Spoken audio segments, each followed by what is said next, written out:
नमस्कार।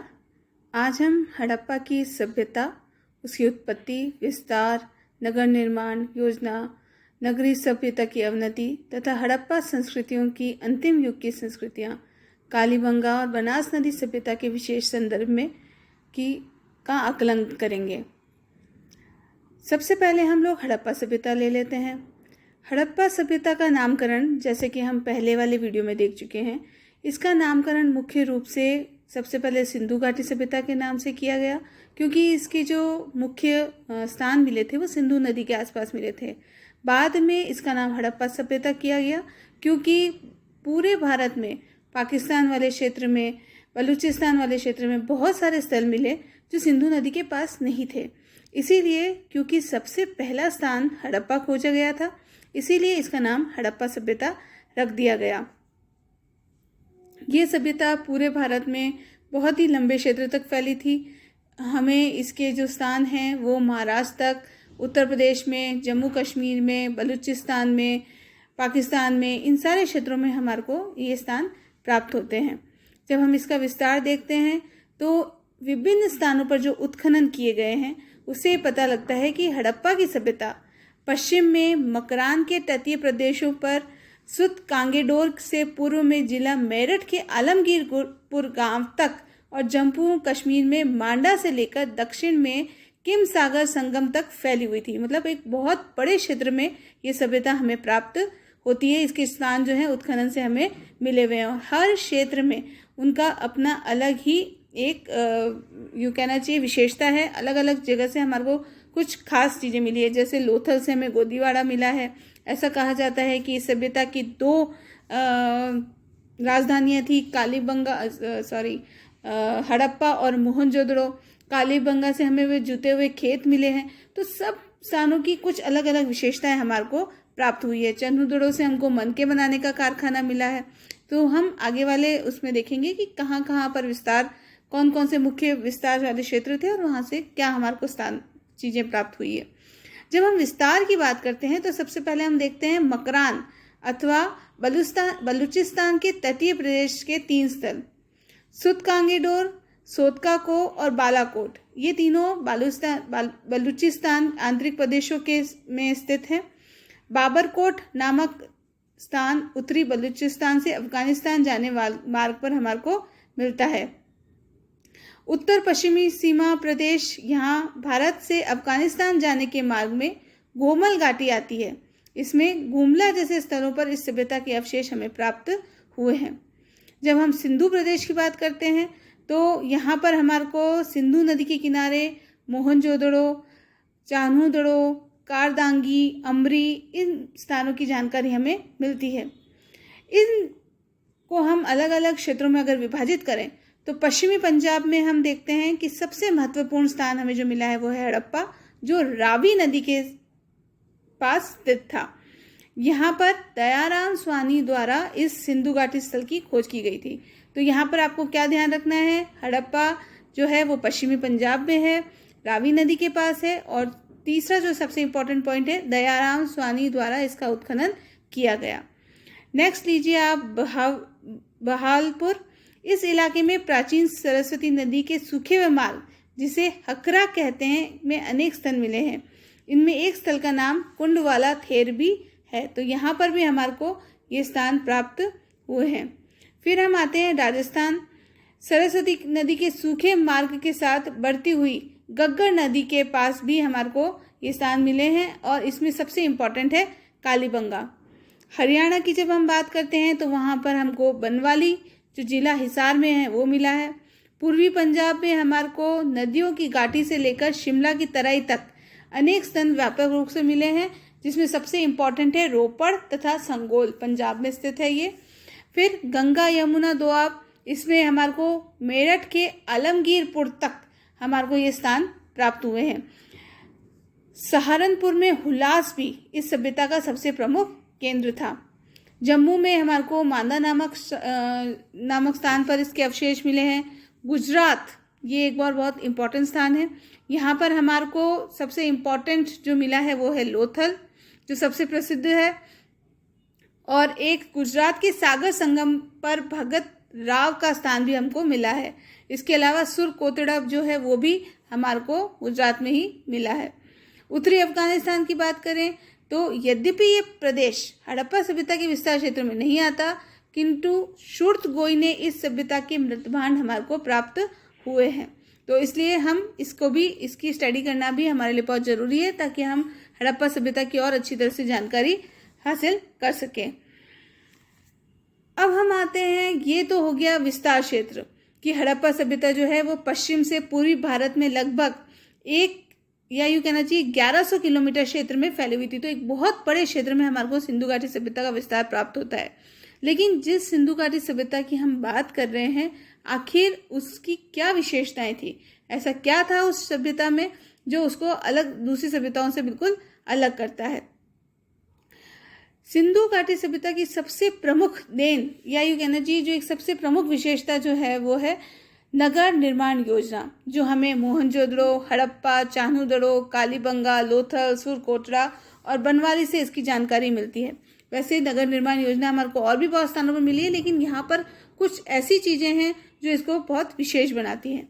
हम बात करते हैं सबसे पहले मोहनजोदड़ो की। मोहनजोदड़ो में ऐसा क्या है जो इसकी नगर योजना के लिए बहुत इंपॉर्टेंट है। आपको नगर योजना, निर्माण योजना बहुत अच्छी तरह से पढ़नी है, अच्छी तरह से तैयार करनी है, क्योंकि इसके प्रश्न भी बार बार हमारे एग्ज़ाम्स में, कॉम्पिटिटिव एग्ज़ाम्स में पूछे जाते हैं। तो सबसे पहले हम देखते हैं मोहनजोदड़ो। लगभग 1 वर्ग मील के इस स्थल को 2 भागों में बांटा गया है, पश्चिमी और पूर्वी। पूर्वी स्थल अपेक्षाकृत बड़ा है। पश्चिमी खंड का सारा निर्माण कार्य कच्ची ईंटों के चबूतरे पर किया हुआ है। इस स्थल के आसपास कच्ची ईंटों की एक किलेबंद दीवार है। इस खंड में अनेक सार्वजनिक स्थल स्थित हैं। खास तौर पर जो हमारे को स्थल मिले हैं वो है अन्न भंडार, पुरोहितवास, महाविद्यालय भवन। ये सारे जो हैं वो हमारे को इसी टीले में मिले हैं। एक स्तंभ युक्त भवन के बारे में कहा गया है कि यह सभा स्थल अथवा बाजार था। इस खंड में सड़क और गलियां भी है। इसके किनारे अनेक घर हैं। इस खंड में 39 × 23 फुट का एक तालाब है। इसमें एक विशाल स्नानागार है। मोहनजोदड़ो की सबसे प्रमुख विशेषता वहां पर प्राप्त स्नानागार ही है। इसके अंदर हमारे को साइड में उतरने की सीढ़ियां मिलती है। वहां पर हमारे को स्नानागार के आसपास छोटे कक्ष मिलते हैं। ऐसा कहा जाता है कि किसी पवित्र स्नान, यहाँ पर कोई पवित्र स्नान किया जाता था, उसके बाद ही शायद वो कोई हवन वगैरह किया करते होंगे। तो ये जो हमारे को स्नानागार ये मिला है, ये अपने आप में एक बहुत ही इम्पॉर्टेंट विशेषता है मोहनजोदड़ो की। एक और ख़ास बात है स्नानागार की कि इस स्नानागार का जो नीचे का तल है उसके ऊपर बिटुमिन का लेप किया गया है, जिसकी वजह से पानी का रिसाव जो है वो अंदर की तरफ ज़मीन के अंदर नहीं होता। तो ये एक और बहुत ही इम्पॉर्टेंट वैज्ञानिक विशेषता हमको दिखाई देती है कि उस समय के लोग भी इस चीज़ को अच्छी तरह समझते थे कि कैसे पानी का रिसाव ज़मीन के अंदर नहीं हो, पानी का ठहराव हो, तो उसमें क्या चीज़ें करनी चाहिए। इस स्नानागार के पास हमको एक कुआं भी मिला है, तो शायद वो स्नानागार को उसमें पानी भरने के काम आता होगा। तो ये सारी चीज़ें दिखाती है कि वहाँ उस समय के लोग भी कितने ज़्यादा विकसित थे। पूर्वी खंड जो है वहाँ पर 30 फीट चौड़ी सड़कों द्वारा, जिसके किनारे पर मकान बने हुए थे, अनेक गृह समूह में विभाजित है। मोहनजोदड़ो के मकान बहुधा पक्की ईंटों के बने हुए थे और कहीं कहीं पर हमको वहाँ पर 2 मंजिल मकान भी मिलते हैं। जल निकासी का प्रबंध हमको मिलता है। साथ ही साथ ये जो नालियाँ थी वो सड़कों पर जाकर, सड़कों की जो नालियाँ थी उनके साथ जाकर मिलती थी। ईंटों की तह लगाकर नालियाँ बनाई जाती थी और कई नालियाँ ऊपर से ढकी हुई थी। तो ये भी उनकी एक सफाई व्यवस्था का एक बहुत प्रमुख विशेषता के रूप में हमको प्राप्त होता है। मकानों में हमको कुएं मिले हैं। साथ ही साथ सभी मकानों में हमको एक आंगन मिला है जिसके किनारों के साथ कमरे बने हुए थे। लकड़ी के दरवाजे के भी चिन्ह मिले हैं और प्रत्येक मकान में एक स्नानागृह है। तो यहाँ पर जब हम स्वच्छता और सुरक्षा की बात करते हैं तो ये स्वच्छता का सबसे अच्छा प्रबंध हमारे को यहाँ पर दिखाई देता है। एक और जगह की हम हड़प्पा नगर योजना पढ़ेंगे, वो है हड़प्पा। हड़प्पा का पूर्वी खंड लगभग नष्ट हो गया है, इसलिए इसका उत्खनन नहीं हो पाया है। पश्चिमी खंड में किलेबंद के प्रमाण हमको मिले हैं और लेकिन इसके अंदर की बनावट जो है वो नष्ट हो गई है। इसके उत्तरी प्रवेश द्वार और रावी नदी के किनारे पर हमको एक अन्न भंडार मिलता है। श्रमिक आवास मिलता है, ईंटों से जुड़े गोल चबूतरे मिलते हैं जिसमें अनाज रखने के कोटर बने हुए थे। यह संभवतः राजकीय अन्नागार होगा जिसमें संकट के लिए अन्न संग्रहित किया जाता था। पास ही बने चबूतरे पर छोटे छोटे मकानों में संभवतः श्रमिक वर्ग के लोग रहा करते होंगे। साथ ही साथ हमारे को आवास क्षेत्र के दक्षिण में एक कब्रिस्तान भी मिला है। तो इस तरह से हमारे को ये अलग अलग तरह की नगर योजना जो है वो हड़प्पा और मोहनजोदड़ो से प्राप्त हुई है। ऐसी ही कुछ नगर योजना हमारे को चान्होदड़ो से भी मिली है, कालीबंगा से भी मिली है। कालीबंगा के मकान जो थे वो कच्ची ईंटों के बने हुए थे, जबकि मोहनजोदड़ो के जो मकान थे वो भी हमने पढ़ा था कि उनमें पक्की ईंटों का प्रयोग किया गया था। कालीबंगा के मकानों तथा शहर के भागों में जल निकास की प्रणाली हमारे को देखने को नहीं मिलती है। तो ये एक और अलग चीज़ है जहाँ मोहनजोदड़ो की हम जल निकास व्यवस्था की इतनी विशेषता बताते हैं, यहाँ पर हमारे को वो चीज़ कालीबंगा में हमारे को प्राप्त नहीं होती है। फिर हम बात करते हैं लोथल। लोथल की पूरी बस्ती एक ही दीवार से घिरी हुई थी। इसके अंदर एक सुनियोजित बस्ती हमको मिलती है। इसके पूर्वी खंड में पक्की ईंटों का एक तालाब जैसा घेरा भी हमारे को प्राप्त होता है। तो ऐसी ही कुछ बनावट हमको सुरकोटा में मिली है, बनवाली में मिली है। तो हर जगह की अपनी अपनी विशेषता हमारे को प्राप्त होती है। तो ये तो हो गई नगर नियोजन व्यवस्था, जो सबसे इम्पॉर्टेंट विशेषता है कालीबंगा की, लोथल की, हड़प्पा की, मोहनजोदड़ो की। अब हम आते हैं सिंधु सभ्यता के पतन पर। जो सिंधु सभ्यता है उसका पतन क्यों हुआ था, क्या कारण रहे होंगे जिसकी वजह से सिंधु सभ्यता जो है वो खत्म हो गई। तो ऐसा कहा जाता है कि सिंधु सभ्यता के पतन के अनेक कारण हो सकते हैं। उसमें एक कारण है विदेशी आक्रमण। शायद ऐसा कहा जाता है कि सिंधु सभ्यता का विनाश का प्रमुख कारण विदेशी आक्रमण था। जो कहने वाले थे garden child, Stuart Piggott, healer आदि विद्वानों का मानना था कि हड़प्पा सभ्यता का विनाश आर्य आक्रमणकारियों द्वारा किया गया था। उन्होंने मोहनजोदड़ो को लूट लिया और वहाँ के लोगों की अत्यंत निर्दयता पूर्वक उन्होंने हत्या कर दी थी। तो विदेशी आक्रमण को माना जाता है। ऐसे ही दूसरा और भी कुछ कारण माने गए हैं जो अलग अलग बताए गए हैं, जिसमें एक तो बाढ़ है, क्योंकि जैसे हमने देखा कि ये सारे जो स्थान हैं वो अलग अलग नदियों के पास में बसे हुए थे। तो शायद क्योंकि नदियों में बाढ़ आ गई जिसकी वजह से हर तरफ जल प्लावन हो गया और उसकी वजह से वो जो लोग थे या तो वो लोग उस स्थानों को छोड़कर चले गए या फिर वो इस बाढ़ में बह गए। तो एक कारण ये भी हो सकता है। जलवायु परिवर्तन, R.L. स्टीन, एन घोष आदि विद्वानों का मानना है कि जलवायु परिवर्तन भी इस सभ्यता के विनाश का कारण हो सकता है। इनके अनुसार पंजाब, राजस्थान और सिंध के क्षेत्र में पानी अधिक बरसता था और घने जंगल भी थे।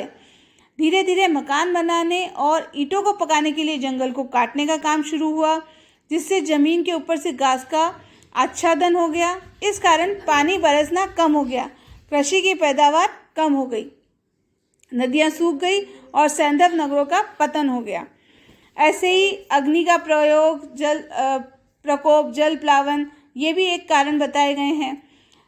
मानवीय कारण भी कुछ आते हैं जिसमें जनसंख्या में वृद्धि, आर्थिक कारण में यह है कि इनका मुख्य आधार व्यापार था और व्यापार की कमी होने से अर्थव्यवस्था लड़खड़ाने लगी। कृषि उत्पादन की कमी से उद्योग धंधे व व्यापार में गिरावट आ गई। तो इसीलिए शायद ये व्यापार क्योंकि ख़त्म हो गया तो ये लोग यहाँ से अपना स्थान छोड़कर चले गए। और एक और कारण बताया जाता है वो है प्रशासनिक शिथिलता। ये भी एक बहुत प्रमुख कारण था जिसकी वजह से सैंधव सभ्यता जो है वो खत्म हो गई। मकानों के निर्माण की योजना, दीवारों का निर्माण, चबूतरों के निर्माण के पतन का स्वरूप हमारे को दिखाई दे रहा था, जो ये बताता है कि उस समय प्रशासनिक शिथिलता हो गई थी और कोई प्रशासनिक व्यवस्था ऐसी नहीं थी जो इस सब चीज़ों की देखभाल कर सके। इस प्रकार सैंधव सभ्यता के पतन से सभी कारणों का प्रमुख योगदान रहा है। सिंधु सभ्यता का पतन अचानक न होकर एक दीर्घकालीन प्रक्रिया थी। अलग अलग टाइम पे शायद अलग अलग कारण रहे होंगे और धीरे धीरे वो जो सभ्यता है वो खत्म हो गई होगी। तो इसीलिए हम किसी एक कारण को पूरी तरह से उत्तरदायी नहीं ठहरा सकते। अलग अलग कारण हम इसके साथ सम्मिलित करते हैं जिसकी वजह से सिंधु सभ्यता खत्म हो गई। धन्यवाद।